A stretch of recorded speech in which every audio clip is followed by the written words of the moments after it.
Hello everyone and welcome back. Today is an absolutely gorgeous Saturday here in Florida in the city of Orlando.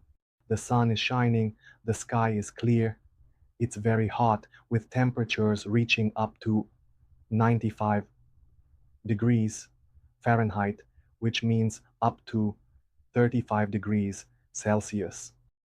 A perfect day for a little adventure. And not just any kind of adventure, but one with a very important purpose, voting for the president of Romania.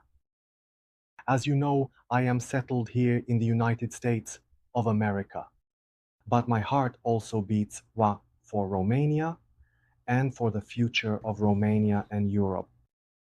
So today I am getting ready to exercise my right to vote. I already prepared my passport 2 weeks in advance, the essential document needed to vote here abroad, and I'm ready to go. That abroad is America, the United States of America, which welcomed me with open arms 17 years ago. But it's not easy here, not even here. Why did I prepare my passport 2 weeks ago?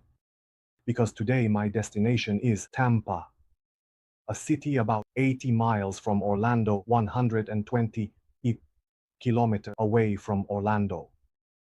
And if I happen to forget my passport at home, I have to drive back another 80 miles, another 2 hours, and then go back again another 80 miles.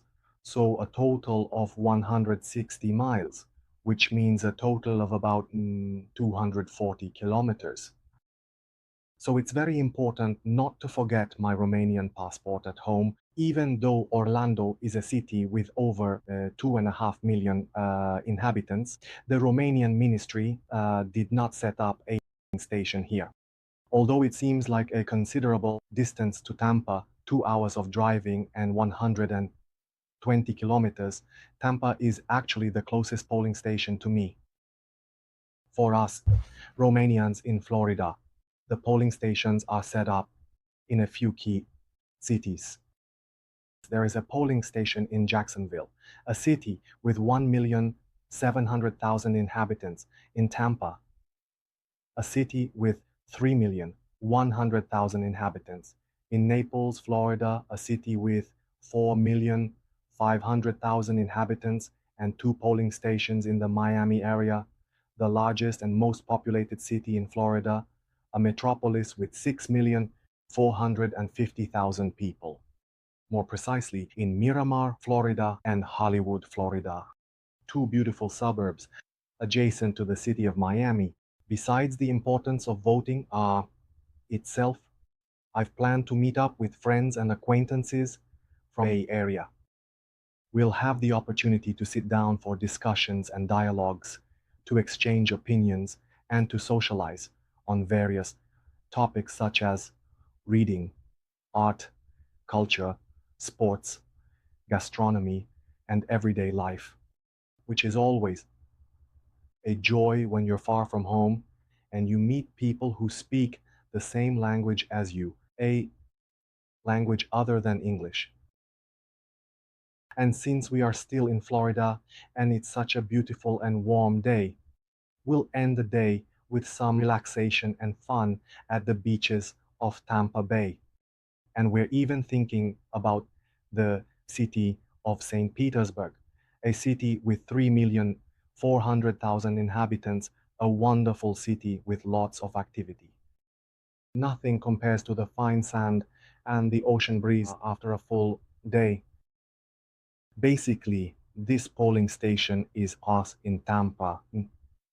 But to get to St. Petersburg, you actually have to cross a very large bridge over the Tampa Bay area to reach this Orthodox church, the church where this polling station is located. After this whole experience, I will drive back home to Orlando, the theme capital of the world, where Disney World, Universal, and SeaWorld are located. A wonderful city with over 2,500,000 residents. It's about another 2 hour drive on the highway on Interstate 4. 2 hours at speeds of 70 to 80 miles per hour, which means 2 hours at speeds of 110 to 120 kilometers per hour. It will definitely be a long day, but I know I will return home satisfied and at peace, knowing that I fulfilled my civic duty and voted for a better future in Romania, a better future in Europe. Let's hope for a better future. Let's see how the day went after voting. Good afternoon. We came here and voted as well. We cast our vote, stamped the ballot, and I'm here with a colleague from Romania, from the real estate agency where I worked, Erdel Real Estate Agency, Simona Botezian. Simona, do you have a few words to say about today or about Romania? Let's hope that after today's elections, things will get better in Romania. In my opinion, the two options weren't extraordinary, but these elections need to come to an end, which have already dragged on far beyond the legal deadline. It's unpleasant that after 2 rounds of elections in Romania, there is still an interim prime minister and president. It's not normal for this to happen, and we hope that after today's elections, the electoral situation, which is quite complicated, will be resolved, and that Romanians will have a better life no matter who wins this round of voting. Thank you, Simona. And I also want to say that I've pretty much had enough since November or December of constantly talking about the president, and I hope a president will be elected as soon as possible, and that we can be done with these elections, because to be honest, we're all pretty fed up, and after a new president is elected, I won't even care anymore. I don't even watch the news anymore because we're just tired of it.